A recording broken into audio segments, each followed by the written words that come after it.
Hey everyone, welcome to a new episode of Steven's Week, the weekly update on marketing and technology. Welcome to this new episode. Don't forget to subscribe to the channel and enjoy all the updates.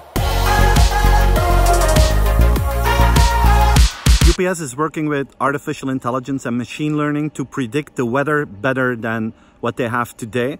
And they're using it to manage their fleet to make sure that they lose less time and that they can avoid, very severe weather conditions. And they believe that this algorithm can save up to $100 to $200 million a year for them, because they will make sure that their people are more efficient and that they can actually avoid issues before their drivers are into issues. So again, an example of how artificial intelligence is actually helping people to become more efficient in their day-to-day job and also making life of their employees a lot better and easier.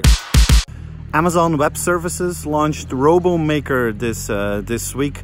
And this is a tool for developers that they can develop applications for robots in the cloud, and then they can real-life test it in robot simulators or real robot companies. The problem for many people that want to develop something for robots is that they have no access to the hardware, the robots itself, to make anything happen.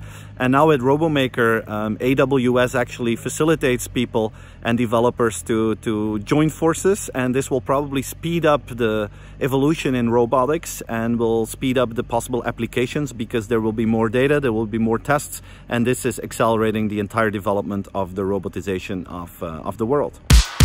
Just a very short update, something from Belgium. We're finally gonna have Apple Pay. It's coming to Belgium. Finally, we can use it. There's news about Spotify. Spotify will move into India in the next few months, and of course the reason is that India is a huge market. It has 1.3 billion people. It's a fast-growing market in terms of technology, and today there are about 100 million people in India that are using music streaming. And Spotify will allow people to use the service for free for a longer time than the usual 30 days. And the reason is that a lot of people in India don't pay for streaming services. Today, most people listen to music on YouTube, but also Apple Music is moving in, Amazon Music is coming in. There are some local players, so this is going to be a tough battle, but it's a fast-growing market. It's a big market, so it makes a lot of sense that Spotify is moving in there as well.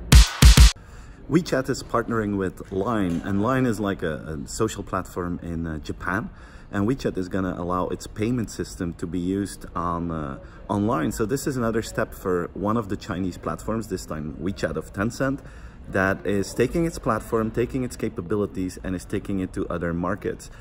Now it's Japan, but probably other markets will follow, as WeChat, of course, wants to be one of the key payment terminals and payment systems interfaces in the world. Again, news about voice as an interface. Research has shown that people tend to use voice most in their cars, which actually makes sense because we're used to a hands-free world in our car and we don't want to push buttons, we want to hold the steering wheel. So voice is a fantastic interface for the car, but this is a challenge for Amazon, which is one of the leading voice players, because Apple CarPlay and Google Android have operating systems already in place in cars. So for them, it's easier to get into the car ecosystem than for Amazon. Amazon has some cases where they've done it. They work together with Toyota, for instance, that is using Alexa as a voice system in their cars. But it's interesting to see how this new interface is finding its platform, and apparently the car is the beginning point of the adoption of voice. So this was Steven's Week. Hope you enjoyed this episode and hope to see you again next week. Please subscribe to the channel and have a wonderful weekend.